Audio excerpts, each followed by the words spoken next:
I sent my birthday invites first. 2 weeks later, my brother announced his barbecue party.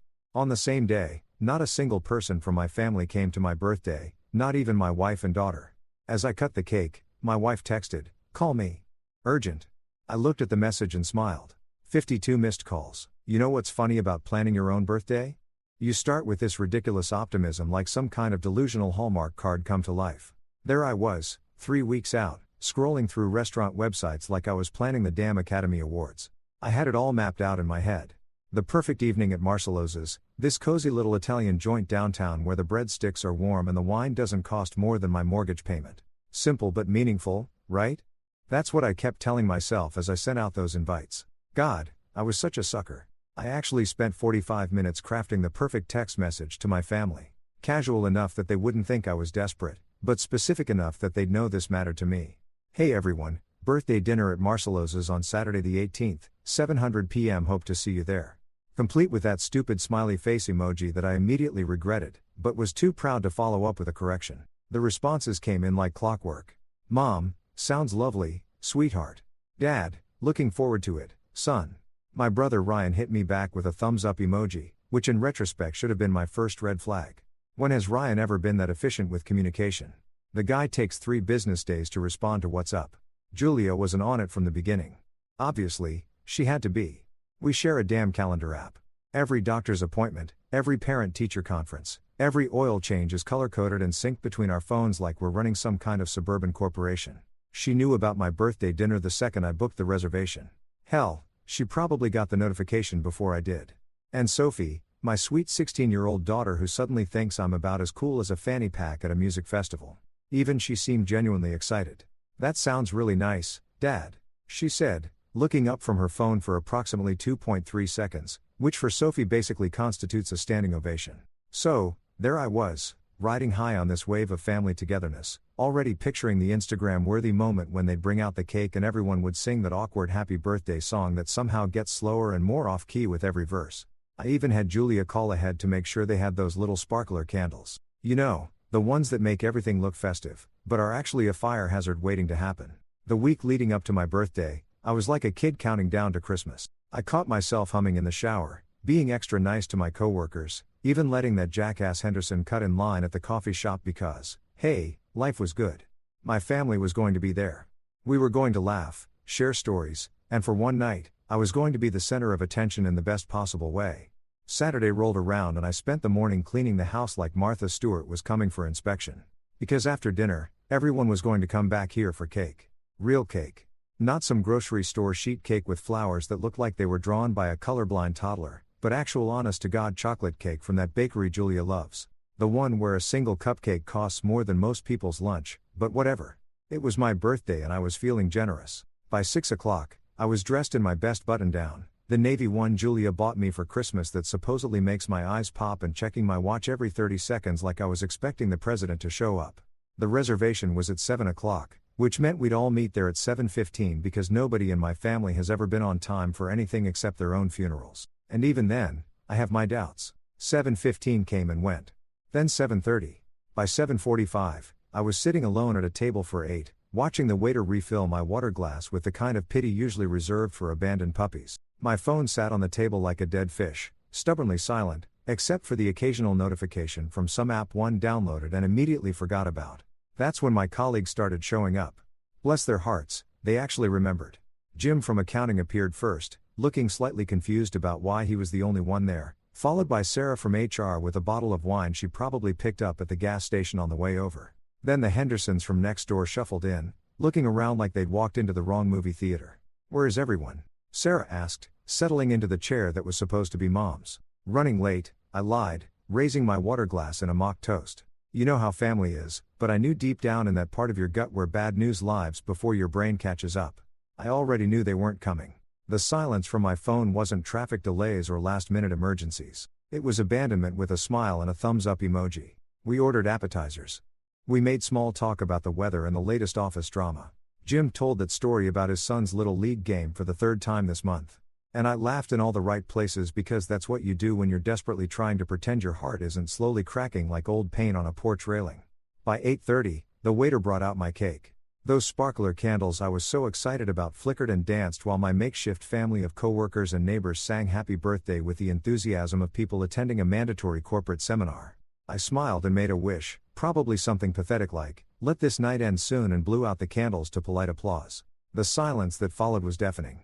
Not the comfortable silence of people enjoying each other's company, but the awkward, heavy silence of people who suddenly realize they're witnessing something deeply sad and don't know whether to acknowledge it or pretend everything's fine. That's when my phone finally bust. You want to know the exact moment I should have seen this train wreck coming? It was 2 weeks after I sent out those birthday invites. Sitting in Mom's kitchen on a Sunday afternoon, watching her fuss over a pot roast like she was performing heart surgery. The whole family was there for one of those mandatory weekly dinners that somehow became a thing after Dad's heart scare last year, because nothing says we care about your health like forcing everyone to gather around a table loaded with enough carbs to fuel a small aircraft. I was actually feeling pretty good about life. My birthday invites have been out in the universe for 14 whole days and nobody had bailed yet. Sure, nobody had RSVP'd either, but in my family, silence basically means, yeah, I'll be there. Unless someone's actively bleeding or getting divorced. I was leaning back in one of Mom's creaky kitchen chairs, the one she refuses to replace because they have character, which is Mom speak for. I'm too stubborn to admit these things are older than disco. That's when Ryan waltzed in with that eating grin he's been perfecting since middle school. You know the one. Half smugness, half I'm about to ruin your day and enjoy every second of it. He was carrying a 12-pack of Corona like he was bringing frankincense to the manger. And Mom immediately lit up like he'd just announced he was running for Pope. "Ryan, honey, you're just in time. I was telling your father about Mrs. Henderson's new fence situation." But Ryan wasn't listening to Mom's riveting saga about property lines and homeowner association drama. No, sir. Ryan had bigger fish to fry. He cracked open a beer because apparently 5 o'clock starts at noon on Sundays in Ryan's world, and cleared his throat like he was about to deliver the Gettysburg Address. "Actually, Mom, I've got some news," he announced, taking a theatrical swig of his beer. "I'm throwing a party." Now, in any normal family, this would have been met with mild interest and maybe a request for details. But this is the family where Ryan once got a standing ovation for successfully parallel parking. So naturally, Mom practically fell off her chair with excitement. "A party? How wonderful. What's the occasion?" And here it comes, folks. The moment my perfectly planned birthday dinner got nuked from orbit.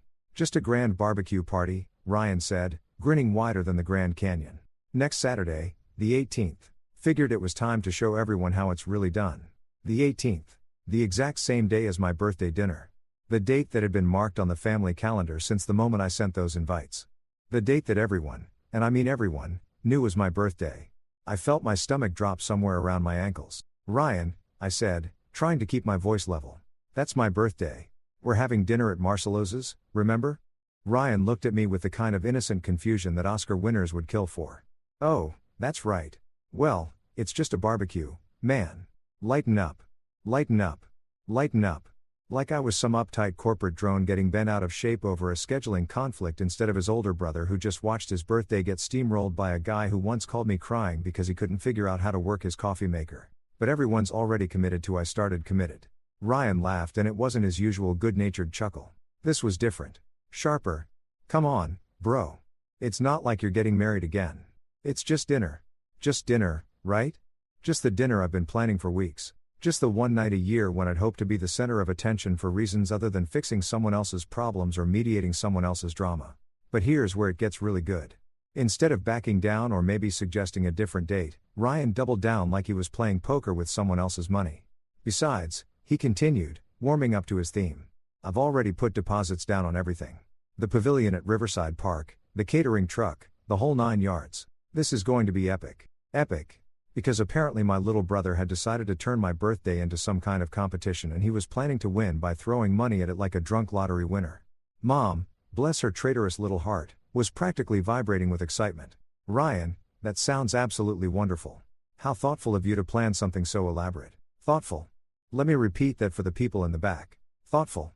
Planning a massive party on your brother's birthday and calling it thoughtful is like setting someone's car on fire and calling it a surprise car wash. "I don't know, son." Dad piped up from his recliner where he'd been pretending to watch golf while obviously listening to every word. "Your brother's already got something planned." For a brief shining moment, I thought Dad was going to stick up for me. Maybe point out that hijacking someone's birthday is generally considered a dick move in most civilized societies. But then Ryan pulled out the big guns. "Dad, think about it. When's the last time we had a real family gathering? Something where everyone could just relax, have a few beers, maybe throw a football around. Remember how much fun we used to have at those summer cookouts when we were kids? And just like that, Dad was putty in his hands. Ryan had triggered the magical remember when response that turns grown men into nostalgic marshmallows. Dad's face went all soft and misty-eyed like he was watching a particularly touching commercial about golden retrievers. Well, Dad said slowly. It would be nice to have everyone together. Everyone together at Ryan's party on my birthday while I sat alone at Marcello's, explaining to the waiter why I needed to cancel 6 of the 8 seats at my reservation. Great, Ryan said, clapping his hands together like he'd just solved world hunger. I'll start making calls. This is going to be the party of the year. Mom was already pulling out her phone, probably to start texting every relative within a 50-mile radius. Should I call Aunt Martha? Oh, and what about the Petersons? They love a good barbecue. And that's when it hit me. This wasn't just Ryan being thoughtless or accidentally stepping on my plans. This was strategic. He'd waited exactly 2 weeks after my invites went out. Long enough for everyone to know about my dinner, but not long enough for anyone to feel locked in. He'd positioned his party as the fun alternative to my just dinner. He'd even chosen a venue that could accommodate the entire extended family, plus half the neighborhood. I was watching a master class in birthday assassination, and my own family was cheering from the sidelines. Julia, who'd been unusually quiet during this whole exchange, finally spoke up. Well, we'll still come to your dinner, she said to me. But even as the words left her mouth, I could see the wheels turning behind her eyes. She was already calculating the social cost of missing Ryan's epic barbecue to sit through a quiet dinner with my coworkers. Of course, we will, she added. But it sounded like someone agreeing to attend a mandatory workplace sensitivity training. So, here's how it all went down on the night that was supposed to be my night. Picture this. Me sitting at Marcello's in that navy button-down that supposedly makes my eyes pop, surrounded by the warm glow of candlelight that I'd specifically requested because I thought it would make for better photos. You know, the kind of photos that show a man celebrating with the people who matter most to him. Instead, I got the kind of lighting that makes you look like you're attending your own wake. The restaurant was perfect. I'll give it that. Marcello had outdone himself with the ambience. Soft jazz playing just loud enough to fill the conversation gaps. The smell of garlic and basil floating through the air like some kind of aromatic hug, and our table positioned right by the window so we could watch the world go by while we celebrated another year of my existence. Too bad the only people watching the world go by were my coworkers and the Hendersons from next door, who kept glancing at their phones like they were expecting a better invitation to materialize. Jim from accounting was doing his best to keep the mood light, regaling us with stories about his weekend golf game that nobody asked for, but everyone politely endured. So there I was, standing over this impossible putt, and I'm thinking to myself, Jim, this is it. This is your moment of glory. And on he went, while I checked my phone for the 100th time, hoping against hope that maybe Julia had sent some kind of explanation for why my own family had collectively decided to ghost me on my birthday. Sarah from HR had brought that gas station wine I mentioned, and God bless her, she was trying to turn it into something celebratory. This is actually quite nice, she lied, taking another sip of what was clearly the liquid equivalent of regret. Very bold. The Hendersons were doing that thing older couples do where they communicate entirely through meaningful looks and subtle head tilts. I caught Mrs. Henderson giving her husband the universal "should we ask about the family" eyebrow raise, and Mr. Henderson responding with the equally universal "absolutely not" headshake. They'd lived next door to us long enough to know that family drama was like quicksand. The more you struggled with it, the deeper you sank. By 8 o'clock, I'd given up pretending that anyone else was coming. The empty chairs around our table weren't fashionably late. They were just empty. Each vacant seat felt like a personal rejection, a physical manifestation of exactly how much I mattered to the people who were supposed to matter most to me.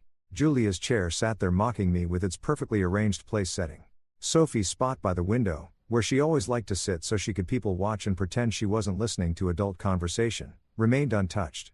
Even Mom's chair, which I'd positioned at what I thought would be the head of the table, stood as a monument to my own pathetic optimism. The waiter, Giovanni, according to his name tag, had been shooting me sympathetic looks all evening. He was probably in his 20s with that earnest enthusiasm that only comes from either being new to the service industry or being professionally Italian. Every time he passed our table, I could see him doing the math, counting the empty chairs against the reservation he'd probably written down as birthday party table of 8. Perhaps the others will arrive soon, he'd suggested, hopefully around 7:30. Refilling my water glass for the 4th time. Yeah, I'd replied. Any minute now. But minutes turned into an hour, and hope turned into that familiar sting of disappointment that sits right behind your sternum like heartburn. Except antacids can't fix this particular burn. The conversation at our makeshift table had taken on that forced quality that happens when everyone's trying really hard to pretend everything is normal while the elephant in the room gets bigger and starts doing the Macarena. We'd exhausted Jim's golf stories, Sarah's latest binge-watching recommendations, and the Hendersons' detailed analysis of their neighbors' new landscaping choices. We were officially running on conversational fumes. That's when Giovanni approached with the cake. Now, let me tell you about this cake. This wasn't just any cake. This was the chocolate masterpiece from Delacroix Bakery that cost more than most people's car payment. 3 layers of dark chocolate heaven with salted caramel filling and enough ganache to make a grown man weep tears of pure joy. I'd ordered it 2 weeks ago, back when I still believed in things like family loyalty and birthday magic. The baker had even written happy birthday in elegant script across the top, probably assuming it would be surrounded by smiling faces and heartfelt wishes. Instead, it was surrounded by my accountant, my HR rep, and 2 neighbors who were clearly wondering if it would be rude to check the time on their phones. But here's the thing about hitting rock bottom. Sometimes it gives you a weird kind of clarity. As Giovanni set that beautiful cake down in front of me, complete with those sparkler candles that I'd been so excited about, something shifted inside my chest. Not the crushing weight of disappointment I'd been carrying all evening, but something lighter, something almost liberating. The sparklers caught fire with that satisfying hiss and pop that never gets old, casting dancing shadows across the faces of the people who had bothered to show up.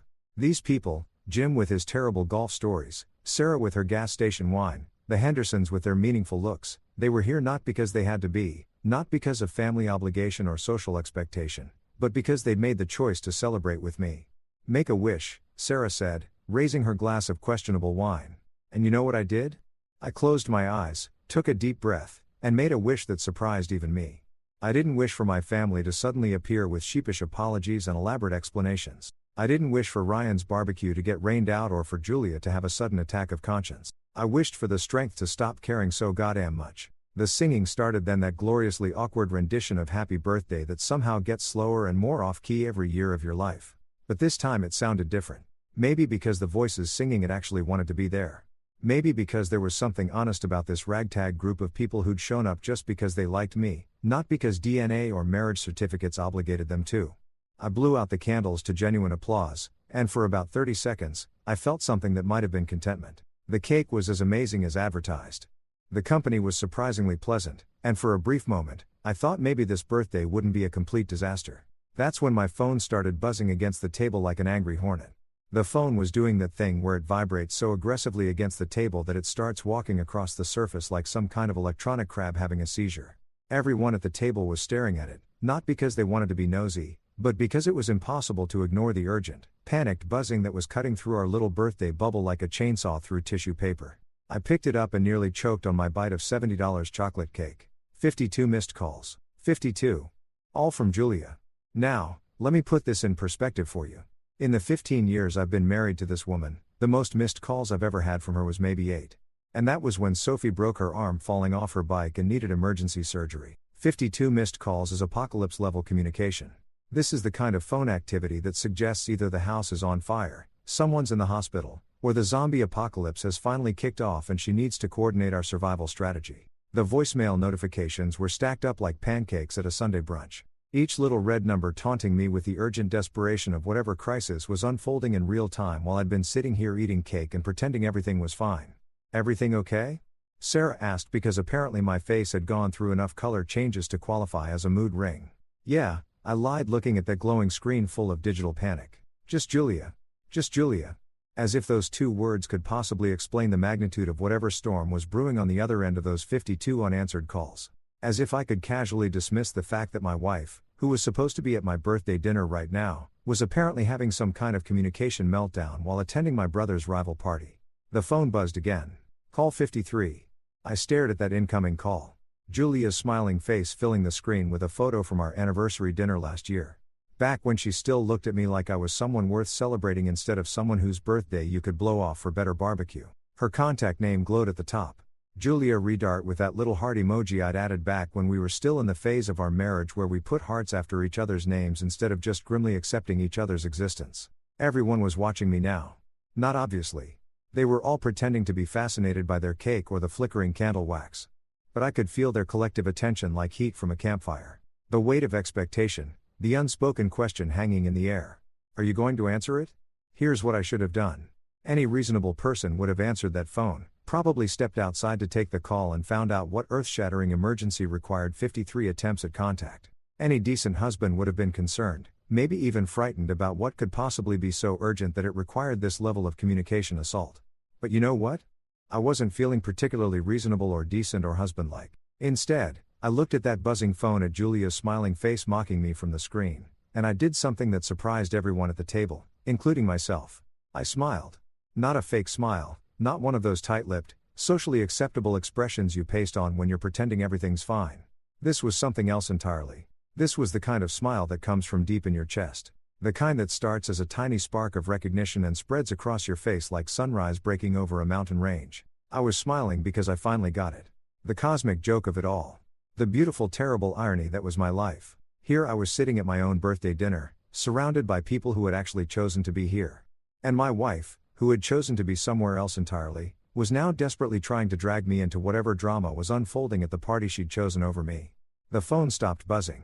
Julia's face disappeared from the screen, replaced by the notification that I now had 53 missed calls and what looked like roughly the same number of voicemails. My phone's battery was probably crying from the workout it had just received. "You're not going to answer?" Jim asked, because Jim has never met a boundary he couldn't accidentally cross with his well-meaning concern. "Nope," I said, cutting another piece of cake. This bite tasted even better than the first one. Maybe because it came with a side of liberation. It's my birthday. And that was it. That was the moment everything changed. Right there between the chocolate ganache and the flickering candlelight. Not with some dramatic declaration or a table-flipping tantrum, but with a simple smile and a piece of cake. The Hendersons exchanged one of their meaningful looks. This one clearly falling into the "well, that's interesting" category. Sarah raised her glass of questionable wine in what might have been approval or confusion. It was hard to tell. Giovanni appeared at my elbow with a fresh napkin, probably thinking I'd lost my mind entirely, but I hadn't lost my mind. For the first time in months, maybe years, I felt like I'd found it. The phone stayed silent for exactly 4 minutes and 37 seconds, long enough for me to finish my cake and start on a second piece, because why the hell not? Then it started buzzing again. Call 54. This time, I didn't even look at the screen. I just smiled wider and took another bite of cake, savoring the salted caramel filling while my phone vibrated itself into electronic exhaustion on the table.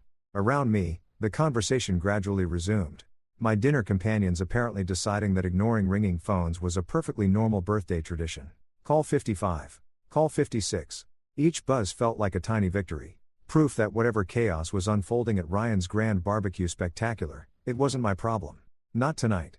Tonight, I was exactly where I was supposed to be, eating overpriced cake with people who had shown up because they wanted to, not because they had to. By the time we reached call 60, even Jim had stopped glancing nervously at my phone. Sarah was telling a surprisingly funny story about her cat's ongoing war with the mailman, and the Hendersons were debating whether to order dessert. Apparently, my chocolate cake had inspired them to embrace the sweet life. I was laughing, actually laughing at Sarah's cat story. When the buzzing finally stopped, my phone screen went dark, and the silence that followed felt rich and full instead of empty and abandoned. This was what peace sounded like. Not the absence of noise, but the absence of obligation to answer every demand for my attention. That's when I realized something that should have been obvious from the beginning. I wasn't the forgotten one tonight. I wasn't the one sitting alone, desperate and abandoned. I was the one who had walked away. And for the first time in longer than I could remember, I was smiling because I wanted to. You know what's beautiful about modern technology? It lets you experience betrayal in high definition with crystal clear audio and timestamps that tell you exactly when your life went to hell.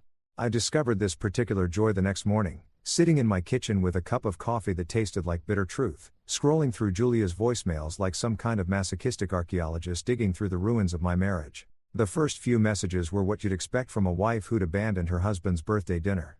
Standard damage control stuff delivered with that fake cheerful tone that women perfect around the same time they learn to walk in heels without falling on their faces. "Hey honey, sorry I missed your call earlier.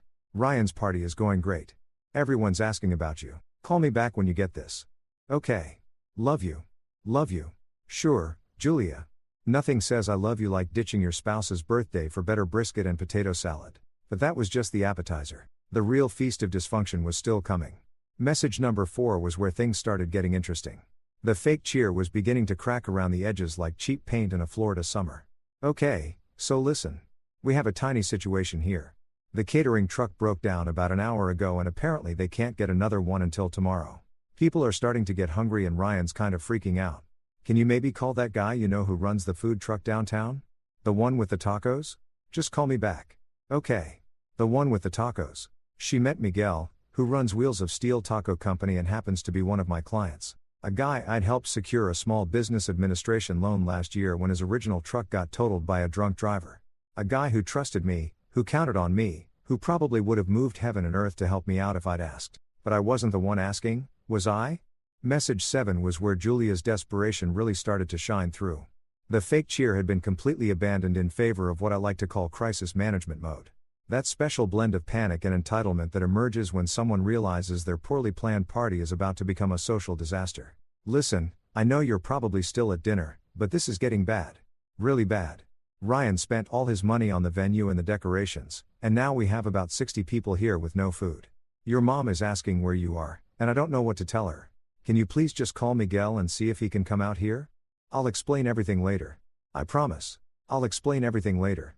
That's relationship code for I'm going to gaslight you into believing this is somehow your fault, but right now I need you to fix my problems. The beautiful thing about listening to someone's descent into panic in real time is that you can actually hear the moment when their true priorities reveal themselves. For Julia, that moment came around message 12 when the polite request transformed into something closer to demands. Okay, I've been calling you for 2 hours now, and this is getting ridiculous. I get that you're upset about tonight, but Ryan really needs your help.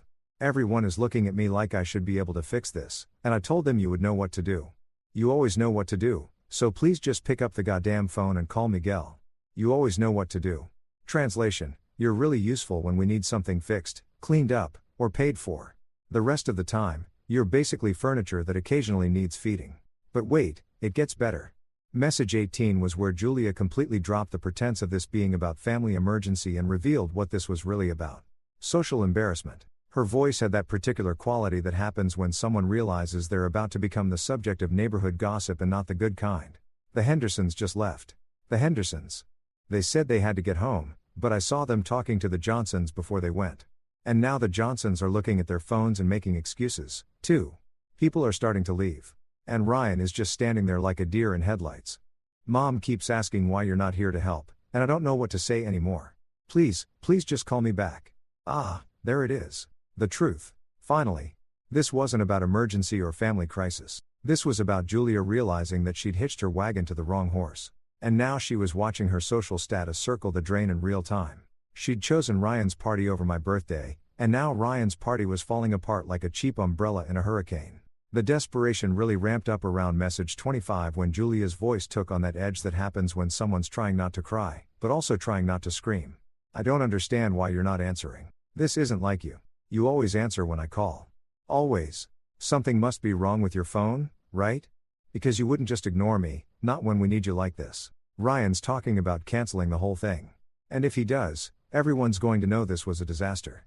Everyone's going to know we couldn't even throw a simple barbecue without everything falling apart. We couldn't throw a simple barbecue because apparently, even when I wasn't invited to the planning meeting, I was still somehow responsible for the execution. Even when they'd collectively decided my birthday wasn't worth showing up for, I was still expected to be on standby for damage control. By message 30, Julia had moved past desperation and straight into that territory where panic meets rage and produces something truly spectacular. You know what? Fine, don't answer. But when your daughter asks why her father couldn't be bothered to help save her uncle's party, I'll tell her the truth. I'll tell her that you were too petty and childish to put aside your hurt feelings for one night. I'll tell her that when your family needed you, you decided to punish everyone by disappearing. My daughter, she was bringing Sophie into this now, weaponizing my relationship with my kid to guilt me into cleaning up their mess because nothing says family values like using your teenager as emotional blackmail. But the real masterpiece came in message 47 where Julia's voice cracked just enough to let me know she was either crying or doing a damn good impression of it. I don't know what else to say. I don't know how to fix this. Everyone keeps looking at me like I should have answers. Like I should know where you are and why you're not helping. Your brother is about to have a complete meltdown. Your parents are asking if something happened to you. And I'm standing here feeling like the worst wife in the world because I can't even get my own husband to answer his phone. The worst wife in the world. Finally, something we could agree on. After listening to Julia's 47-message symphony of desperation, I did what any reasonable person would do. I poured myself 3 fingers of bourbon, sat my ass down in my favorite chair, the one Julia always complains makes the living room look uncoordinated, but is comfortable enough to die in, and took a long, hard look at the pattern that had been playing out right under my nose for years. See, here's the thing about being the reliable one in the family. You become invisible in the most spectacular way possible. You're simultaneously the most important person in the room and the least interesting. You're the guy everyone calls when the hits the fan, but nobody thinks to invite when they're planning something fun.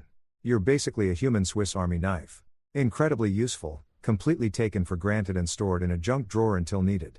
Ryan, on the other hand, has been the golden boy since he learned to walk. And I mean literally since he learned to walk. The kid took his first steps at 9 months old. And you would have thought he just cured cancer based on the way mom and dad carried on. Me. I've been walking for 2 years at that point. But apparently that wasn't newsworthy anymore. First kids break ground.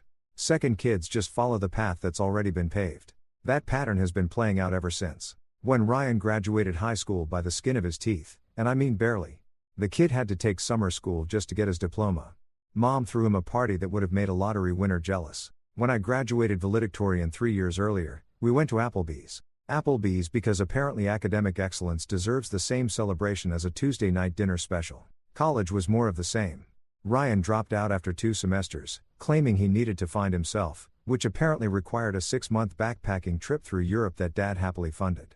When he came back with nothing but a questionable tattoo and an even more questionable accent, everyone acted like he'd returned from some noble vision quest instead of what it actually was, an expensive quarter-life crisis funded by parental enablement. Meanwhile, I was grinding through 4 years of business school, working 2 part-time jobs to pay for textbooks and ramen noodles, making Dean's List every semester while Ryan was finding himself in Amsterdam coffee shops. Did anyone throw me a party when I graduated? Magna cum laude? Take a wild guess. Mom made a nice dinner. Dad gave me a firm handshake. And Ryan was too hungover from his welcome home celebration to even show up. The business failures were the real kicker, though. Ryan has started exactly 3 businesses in his adult life, and all 3 have crashed and burned like the Hindenburg having a bad day. First was the food truck venture. Yeah, the irony of Julia wanting me to call Miguel wasn't lost on me, which lasted exactly 6 months before Ryan discovered that running a business requires things like getting up early and keeping track of money and actually showing up consistently. When that folded, who do you think Dad called to help clean up the financial mess? If you guessed the son who actually knows how to balance a checkbook, you'd be right. I spent 3 weekends going through Ryan's disaster of a filing system, trying to sort out vendor payments and tax obligations while Ryan nursed his wounded ego at various happy hours around town. Business number 2 was even better. A landscaping company that Ryan started with his buddy Jake from high school. These 2 geniuses managed to kill more grass than they planted, showed up to jobs with equipment that barely functioned, and somehow convinced themselves they could run a business based entirely on good vibes and working when we feel like it. Spoiler alert, the market wasn't particularly interested in their feelings. When that venture inevitably imploded, guess who got the panicked phone call about small claims court and angry customer? Guess who spent his own money on a lawyer to keep Ryan from getting sued into oblivion? Guess who never got paid back for that lawyer despite repeated promises that the money was definitely coming next month? And the third business, Jesus Christ, the third business was a masterpiece of delusion. Ryan decided he was going to be a social media influencer. Not for any particular skill or talent, mind you, but because he'd seen some 22-year-old making bank by posting videos of himself eating cereal. Ryan spent $2,000 of mom and dad's money on camera equipment and ring lights, set up what he called his content studio in their basement, and proceeded to create exactly 17 videos that collectively garnered about as much attention as a mime at a death metal concert. But here's what really gets me. Through all of this, through every failed venture and harebrained scheme, mom and dad never stopped believing in Ryan's potential. Every failure was just a learning experience. Every disaster was proof that he was gaining valuable life skills. Meanwhile, I was building a successful financial planning practice, buying my first house, getting married, having a kid, boring adult stuff that doesn't come with participation trophies. And Julia, don't even get me started on Julia. When we first started dating, she seemed impressed by my stability, my ambition, my ability to plan more than 5 minutes into the future. She used to joke that I was the adult in her life, the guy who could handle the boring but important stuff while she figured out what she wanted to do with her career. But somewhere along the way, stable became boring and responsible became predictable. Ryan's chaos started looking like adventure. His spontaneity became charming instead of irresponsible. His complete inability to plan ahead transformed from a character flaw into a refreshing approach to life. I watched it happen in real time over the years. Family gatherings where Julio would light up when Ryan walked in, laughing at his stories about whatever ridiculous situation he'd gotten himself into lately. She'd hang on every word of his latest get-rich scheme while I sat there like a piece of furniture. occasionally offering practical advice that nobody wanted to hear. Sophie fell under his spell, too, because of course she did. Uncle Ryan was the fun one, the one who showed up with inappropriate gifts and taught her things I'd specifically asked him not to teach her. Uncle Ryan didn't lecture her about homework or responsibility or thinking about her future. Uncle Ryan just wanted to have a good time. And what 16-year-old doesn't want to be around that energy? So, here I was, sitting in my uncoordinated chair, sipping bourbon that cost more than Ryan's last business plan was worth, finally seeing the whole picture with painful clarity. I wasn't the overlooked son, the underappreciated husband, the boring father. I was the foundation they all built their lives on, the stable ground they took for granted while they reached for more exciting things. And they just spent my birthday proving exactly how little that foundation meant to them when push came to shove. You know what they say about revenge being a dish best served cold? Well, they're right. But what they don't tell you is that the best revenge starts with proper documentation. And brother, did I have documentation? After sitting in that chair for 3 hours, nursing bourbon and clarity in equal measure, I did what any self-respecting financial planner would do. I got organized. First stop was my phone. Those 52 missed calls weren't just evidence of Julia's panic. They were timestamps of betrayal, a digital paper trail showing exactly when my family's priorities became crystal clear. But the real treasure was in those voicemails, 47 separate audio files of Julia's voice getting progressively more desperate. Each one a perfect little capsule of how quickly family loyalty turns into fix my problems when the chips are down. I sat at my kitchen table with my laptop open, playing each message back and taking notes like I was preparing for the world's most depressing deposition. Message 12. Julia admits she told everyone I would know what to do about their catering disaster. Message 18. She reveals that people are leaving Ryan's party and it's becoming a social embarrassment. Message 25. The first time she tries to guilt me using Sophie. But here's the beautiful thing about people in crisis. They tell the truth. When Julia was panicking about their failed party, she wasn't thinking about how her words might sound later. She was just being honest about what she really thought of me, the reliable fix-it guy who should drop everything to save their asses. Even after they collectively decided my birthday wasn't worth showing up for, I saved every single voicemail to my computer, backed them up to the cloud, and created a folder on my desktop labeled for later. Because if there's one thing 20 years in financial planning has taught me, it's that documentation is everything. People can lie about what they said, what they meant, what they intended. But digital files don't have selective memory. Next, I dove into the social media rabbit hole because if you really want to understand how people feel about you, watch what they post when they think you're not paying attention.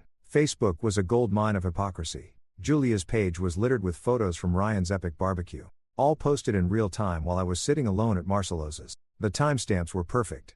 7:23 p.m. Julia posting a selfie with Ryan. Both of them grinning like idiots with the caption, "Family fun time." Right around the time she should have been sitting across from me at dinner. 7:45 p.m. A group shot of everyone at the party, including Mom, Dad, and Sophie, all looking like they were having the time of their lives, posted exactly when she would have been listening to Giovanni sing happy birthday to me and my makeshift family of coworkers. But the real kicker was the 8:30 p.m. post, a picture of the empty catering tables with the caption, "When your food truck breaks down, but family comes first." Redart #BBQBQBQ fail #family time posted literally minutes before she started that panicked calling spree trying to drag me into their mess. Family comes first. I screenshot that one about 6 times because the irony was so thick you could cut it with a knife. Sophie's Instagram was even better because teenagers have zero filter and even less awareness of consequences. Her story from that night was a chronological breakdown of my family's betrayal, told in the casual, thoughtless way that only a 16-year-old can manage. First post, Uncle Ryan's party is going to be lit. Fire, fire, fire with a picture of the party setup. Posted at 6:15 p.m., 45 minutes before my birthday dinner was supposed to start. Second post, why is the food truck broken, though? Loudly crying face at 7:52 p.m. with a picture of the sad empty serving tables. Third post, Mom's freaking out about Dad, lol. At 8:35 p.m. no picture, just text. But the timing lined up perfectly with Julia's voicemail meltdown. The beauty of Instagram stories is that they disappear after 24 hours unless you save them. So, I saved them. Every single one screenshot and filed away in my growing collection of digital evidence. But the crown jewel of my documentation came from an unexpected source. Mom's Facebook page. See, Mom might be technologically challenged enough to accidentally post photos of her thumb on a regular basis, but she's also the family historian. Every gathering, every celebration, every moment she thinks deserves preserving gets posted with the kind of detailed captions that would make a museum curator proud. And there it was, posted at 9:15 p.m. on the night of my birthday. A long rambling post about Ryan's wonderful barbecue party that included this particularly damning paragraph. So proud of my Ryan for organizing such a lovely gathering. Even though we had some food troubles, truck broke down, everyone pulled together to make it special. Sometimes the best memories come from the unexpected moments. Wish our other son could have been here to help out, but I'm sure he had his reasons. Family is everything, red heart. Wish our other son could have been here to help out. Not wish he could have been here to celebrate with us or hope he's having a nice birthday. No, she wished I could have been there to help out to fix their problems to be useful. And the kicker, I'm sure he had his reasons. Like choosing to attend my own birthday dinner was some kind of petty rebellion instead of, the normal thing a person does on their birthday.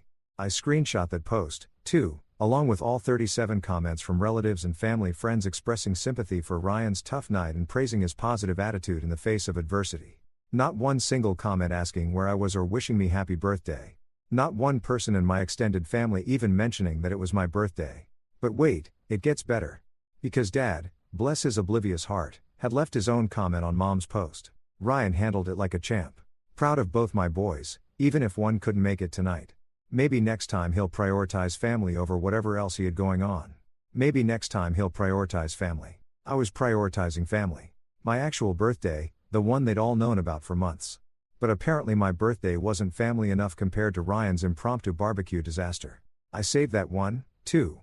Right next to the voicemails and Instagram stories and Facebook photos. Every piece of evidence carefully filed away, time-stamped, and cross-referenced like I was building a legal case. Because maybe I was. The final piece of my documentation came from an unexpected source. My credit card statements. See, I'd paid for that birthday dinner at Marcelo's, obviously, but I'd also picked up the tab for my colleagues and the Hendersons. 47 people had been invited to celebrate with me that night, but only 5 had shown up. And I'd ended up buying dinner for everyone because that's what you do when you're the responsible one. $347 for a birthday dinner that my own family couldn't be bothered to attend. I printed out that receipt and added it to my folder. Not because I expected anyone to reimburse me, but because it was tangible proof of exactly how much my birthday had been worth to them. I sat back and looked at my laptop screen at the folder labeled for later that now contained months of screenshots, hours of audio recordings, printed receipts, and social media posts that painted a crystal clear picture of exactly how my family really felt about me. I didn't know exactly how I was going to use this evidence yet, but I knew one thing for certain. When the time came, I'd be ready. Here's the thing about living with people who've fundamentally written you off. They get really comfortable with their disrespect. It's like they've collectively decided that you're too nice, too stable, too goddamn reliable to ever call them on their so, they just keep piling it on until you're basically a human doormat with a mortgage and a 401k. The weeks after my birthday were a masterclass in gaslighting, disguised as normal family life. Julia slipped back into our routine like nothing had happened. Making coffee in the mornings and asking about my day like she hadn't spent my birthday frantically trying to drag me into cleaning up someone else's mess. She'd kiss my cheek when she left for work, text me about picking up groceries on the way home, and curl up next to me in bed at night like we were still the same couple we'd been before she'd chosen barbecue over birthday cake. The really impressive part was how she managed to never actually acknowledge what had happened. Not once did she apologize for missing my dinner. Not once did she explain why Ryan's last-minute party had suddenly become more important than the celebration we'd been planning for weeks. She just acted like it hadn't happened. Like my birthday was some minor scheduling conflict that we'd all move past instead of a fundamental betrayal that had shown me exactly where I ranked in her list of priorities. Sophie was even more impressive in her ability to pretend everything was normal. She'd bounce into the kitchen in the mornings, grab her usual breakfast of whatever sugary cereal was currently fashionable, and chat about school drama or friend gossip like she hadn't spent my birthday posting Instagram stories about how much fun Uncle Ryan's party was. The girl could look me straight in the eye and ask me to drive her to the mall. Apparently, seeing no irony in asking favors from the father, she ditched for better entertainment. But the Royale artists were my parents. Mom called me 3 days after my birthday. Not to apologize, mind you, but to tell me all about Ryan's wonderful party and how sorry she was that the food situation had been such a disaster. She spent 20 minutes detailing every moment of Ryan's barbecue catastrophe, like she was giving me a play-by-play of the Super Bowl, apparently oblivious to the fact that she was describing the event she'd chosen over her own son's birthday celebration. "Your brother handled it so well," she gushed, her voice full of that maternal pride that I hadn't heard directed at me since. Well, I couldn't remember when. Even when everything went wrong, he kept everyone's spirits up. You would have been proud of him. You would have been proud of him, not "we missed you." Or, "we're sorry we couldn't make your dinner." No, she wanted me to be proud of Ryan for gracefully handling the disaster that had ruined the party they'd all chosen over me. Dad was even more direct in his revisionist history when I saw him the following weekend because apparently I was still expected to show up for family obligations despite being persona non grata when it came to actual celebrations. He clapped me on the shoulder and said, "Sorry we missed your dinner, son, but you understand how it is when family needs you. Family needs you." Like Ryan's poorly planned barbecue was somehow more family than his older brother's birthday. Like showing up for me would have been nice but optional. While rescuing Ryan from his own incompetence was a sacred duty that superseded all other obligations. The beautiful thing was how seamlessly they'd all coordinated this narrative without apparently discussing it. Ryan was the victim of unfortunate circumstances who'd handled adversity with grace. They were the loyal family members who'd rallied around him in his time of need. And I was what? The understanding brother who'd naturally stepped aside so they could focus on the real crisis. But here's what they didn't count on. I was done being understanding. I started small because the best revenge is always subtle revenge. When Julia asked me to pick up dry cleaning, I forgot. When Sophie needed a ride to her friend's house, I was suddenly too busy with work. When Mom called asking if I could help Dad fix his computer, I developed a mysterious inability to find time in my schedule. "You've been so distant lately," Julia said one night, sitting on the edge of our bed while I read a book that was infinitely more interesting than whatever conversation she wanted to have. "Is everything okay?" "Everything's fine," I said, not looking up from my pages. "Just busy with work." Work became my excuse for everything. Work was why I couldn't attend Ryan's next gathering. Work was why I missed Dad's birthday dinner. Oh, the irony was delicious. Work was why I was suddenly unavailable for all those little favors and fixes that had somehow become my full-time unpaid job. The thing is, work actually was keeping me busy, but not in the way they thought. I'd started taking on bigger clients, more complex cases, building relationships with people who actually valued what I brought to the table. My practice was growing, my income was increasing, and for the first time in years, I was being appreciated by people who mattered. I landed the Morrison account in June. A tech executive looking to restructure his entire financial portfolio after a successful IPO. The kind of high-stakes, higher-word client that most financial planners dream about. The kind of deal that required late nights, weekend meetings, and the sort of attention to detail that had always made me good at my job, but apparently boring at parties. When I told Julia about the Morrison deal, about how it was going to significantly increase our household income and set us up for early retirement, she nodded absently and said, "That's nice, honey. Hey, Ryan's thinking about starting another business. Maybe you could help him with the financial planning." Maybe you could help him with the financial planning. I just landed the biggest client of my career, potentially changing our entire financial future. And her response was to suggest I donate my expertise to her brother-in-law's next inevitable failure. That's when I realized something that should have been obvious years earlier. They didn't see me as successful. They saw me as useful. My achievements weren't accomplishments to be celebrated. They were resources to be shared with people who mattered more. The Morrison account led to the Pritchard account, which led to the whole Westfield development portfolio.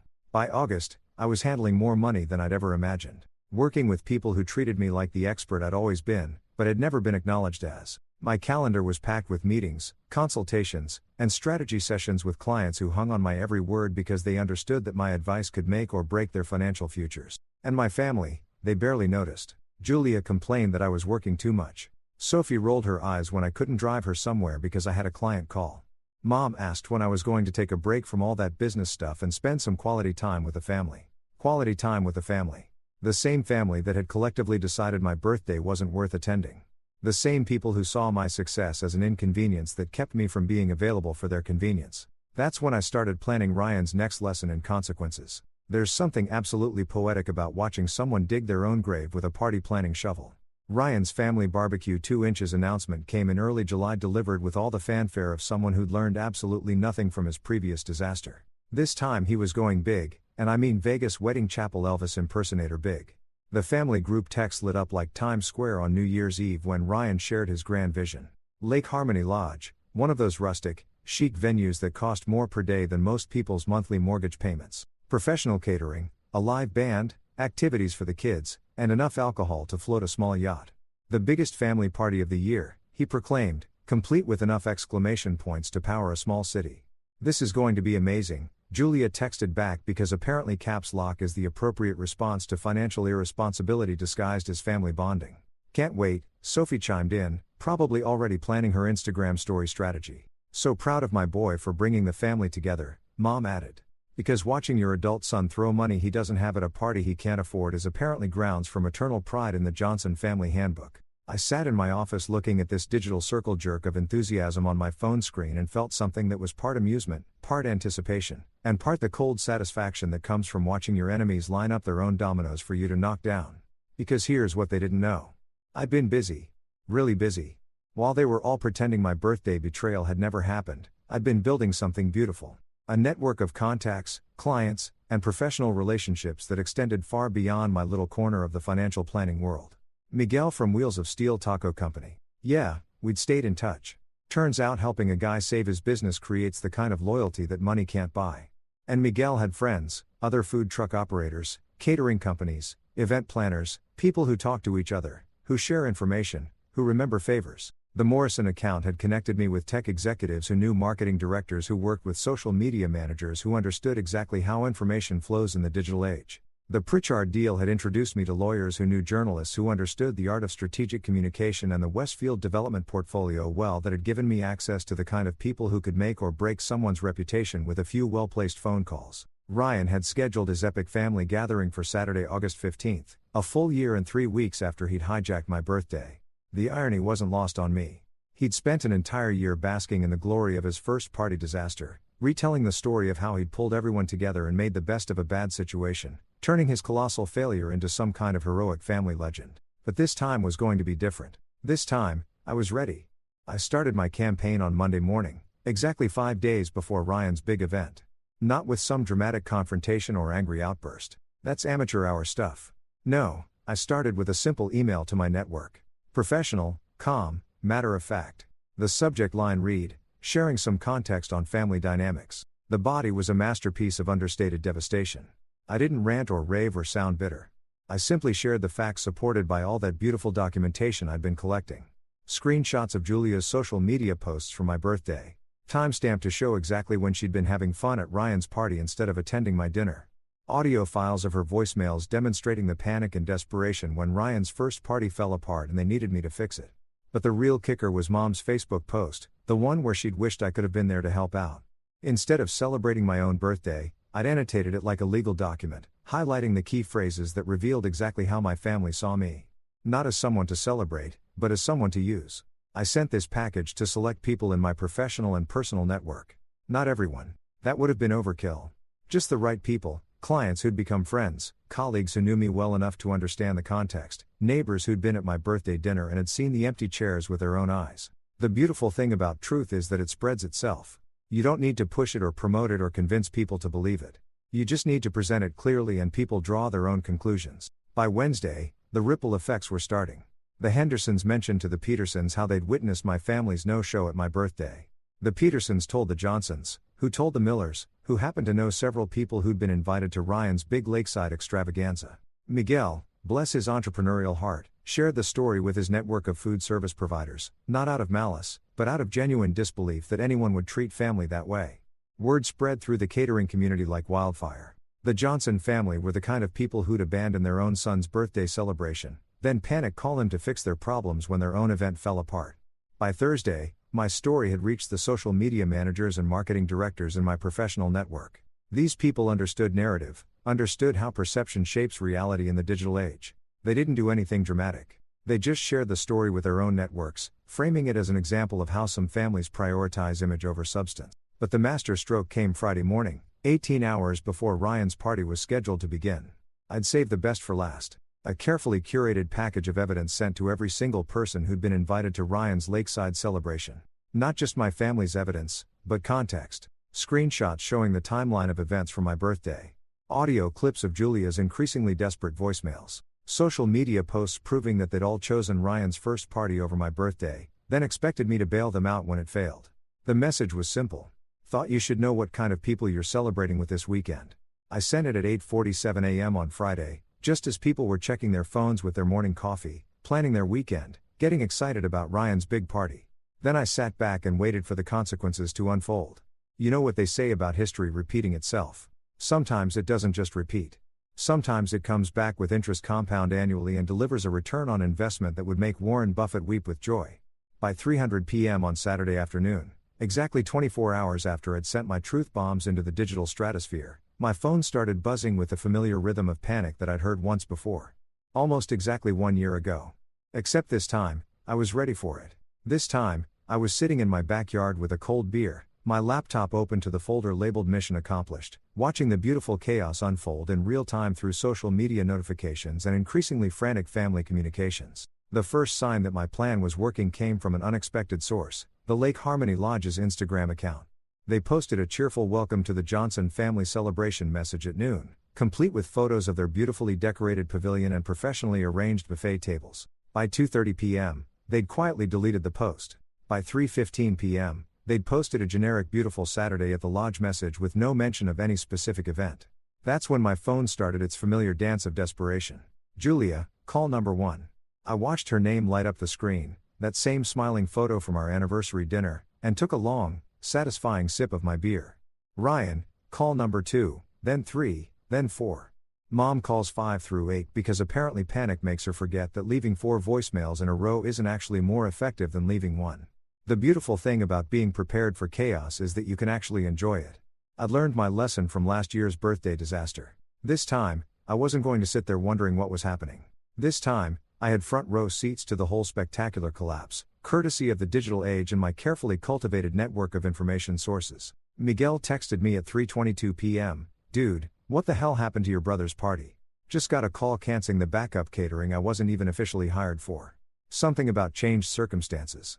Sarah from my office, remember Sarah with the gas station wine, sent me a screenshot at 3:35 p.m. Someone in her neighborhood Facebook group had posted asking if anyone knew the real story about the Johnson family drama because apparently the gossip had reached suburban social media faster than a wildfire in drought season. But the real entertainment came from watching Ryan's social media accounts. The man had been posting updates about his epic family gathering all week, building anticipation like he was promoting a major concert. Photos of the venue scouting, videos of him explaining his vision for the perfect family celebration, countdown posts with inspirational quotes about the importance of bringing people together. At 3:47 p.m., he posted a single line. "Due to unforeseen circumstances, today's event has been postponed. Thanks for understanding." Unforeseen circumstances like the consequences of your own actions are some kind of natural disaster that nobody could have predicted. The comments on that post were a masterclass in social media schadenfreude. People asking what happened, expressing concern, offering help, but also increasingly people who'd clearly heard the real story and were asking pointed questions about family loyalty and priorities. "Hope everything's okay. Though I heard there was some drama about birthdays," posted someone named Jennifer, who I didn't recognize, but who apparently had excellent sources, unforeseen or just consequences. Posted Dave Patterson, one of my clients who'd obviously received my Friday morning information package, and decided he had some thoughts to share. My phone had reached 37 missed calls by 400 p.m. distributed across all the usual suspects. Julia was leading the pack with 14 attempts, followed by Ryan with 11, Mom with 8, and even Dad with 4, which was remarkable considering Dad usually communicates exclusively through grunts and disappointed looks. That's when Sophie finally joined the party. Call number 38 came from my daughter, and for just a moment, I felt a tiny pang of something that might have been guilt. Sophie was 16, caught in the middle of adult dysfunction, probably confused and embarrassed by whatever social media nightmare was unfolding around her friends. But then I remembered her Instagram story from my birthday.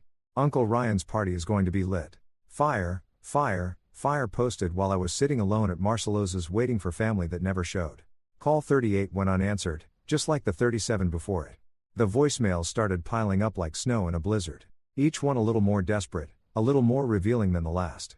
I didn't listen to them immediately. Part of the joy was letting them accumulate, letting the panic build to a crescendo before I finally tuned in to hear what they had to say.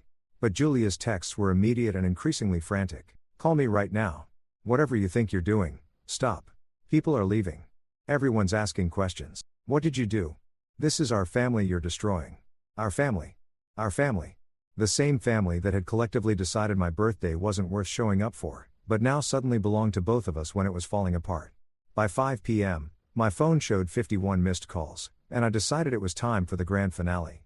I poured myself another beer, opened my laptop, and started listening to the voicemails in chronological order, like a connoisseur sampling a fine wine that had been aging to perfection. Julia's first message was all fake, calm, and damage control. "Hey honey, there's been some kind of misunderstanding about Ryan's party. Can you call me back so we can clear this up? Some people are saying they received some kind of email, and I'm sure it's all just a big mix-up. A big mix-up.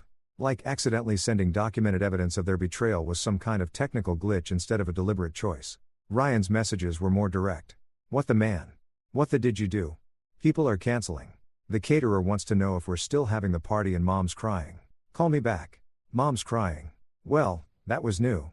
In all my years of being the reliable, overlooked, taken for granted son, I'd never managed to make mom cry. But apparently facing the consequences of treating me like garbage was emotionally challenging for her. Dad's voicemails were the most interesting because Dad doesn't usually do emotional expression beyond mild disappointment and occasional pride in Ryan's latest failure. But desperation had apparently unlocked a whole new range of paternal communication. Son, I don't know what's going on, but your mother is beside herself. People are calling asking about some kind of family drama and Ryan's party is falling apart. I know we haven't always. Look, can you just call us back? Please, please. When was the last time my father had said please to me about anything? But the real masterpiece came in voicemail 43 when Julia finally dropped all pretense and revealed exactly what this was really about. You want to destroy our family because you're upset about a birthday party? A birthday party? You're willing to humiliate us in front of everyone we know because we missed one dinner. This is insane. This is cruel. And this isn't the man I married. The man I married was better than this. He was mature enough to handle disappointment without burning everything down out of spite. The man she married, the reliable fixer, the understanding doormat, the guy who would swallow his hurt feelings and show up anyway when they needed something. The man who would prioritize their comfort over his own dignity, who would smile and pretend everything was fine while they treated him like he didn't matter. She was right. The man she married would never have done this. But that man was gone, replaced by someone who understood his own worth and wasn't afraid to defend it. I finished my second beer, closed my laptop, and walked into my kitchen to cut myself a piece of leftover birthday cake. Yes, I still had some in the freezer from last year because apparently I'm sentimental about my own disasters. As I sat at my kitchen table eating cake that was exactly 1 year old, my phone buzzed one more time. Call number 52, Julia again. I looked at that familiar photo, that smiling face that had once represented love and partnership and shared dreams, and I felt nothing. Not anger, not sadness, not even satisfaction, just a kind of peaceful emptiness like the quiet after a storm has passed and washed everything clean. I turned off the phone and set it aside. Outside my window, the sun was setting on what should have been Ryan's epic family gathering. The party that was supposed to prove he could bring everyone together. The celebration that had cost him thousands of dollars and months of planning. Instead, it was just another Saturday evening, quiet and mine. For the first time in my adult life, I wasn't the forgotten one, the overlooked son, the reliable husband who could be counted on to fix everyone else's problems while his own needs went unmet. I wasn't the foundation everyone else built their lives on while taking me completely for granted. I was the man who had walked away, the man who had chosen his own dignity over their convenience. The man who had smiled while they choked on the consequences of their own choices. And that smile, it wasn't for them anymore. It was mine.